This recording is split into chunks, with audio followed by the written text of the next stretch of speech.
One photo video is from Kumilla, Bangladesh.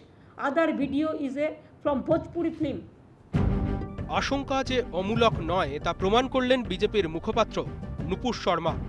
গোধরার ছবি বসিরহাটের বলে টুইটারে চালানোর চেষ্টা করলেন। ছবি পোস্ট করে নুপুরের বক্তব্য, বাংলা একসময় শান্তি ও গর্বের জায়গা ছিল, বর্তমানে সব ক্ষেত্রেই বাংলার ভয়াবহ অবস্থা। রাজ্যের আইন শৃঙ্খলার পরিস্থিতি ভয়াবহ, মানুষের জীবনের কোনো দাম নেই। ভুয়ো ছবি পোস্ট হতেই তোলপাড় টুইটারে। কারচুপি ধরা পড়ে যাওয়ায় তার গ্রেপ্তারের দাবিও ওঠে। কলকাতা পুলিশের দৃষ্টি আকর্ষণ করে বিজেপি নেত্রীর বিরুদ্ধে হিংসা ছড়ানোর অভিযোগ তোলেন খোদ লালু প্রসাদ যাদব।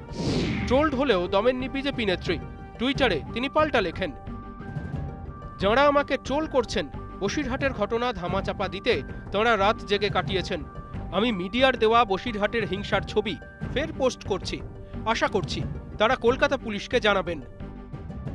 গুজরাট হিংসার কথা টেনে টুইটারে উস্কানি ছড়ানোর অভিযোগ উঠেছে তেলেঙ্গানার বিজেপি বিধায়ক রাজা সিং এর বিরুদ্ধেও।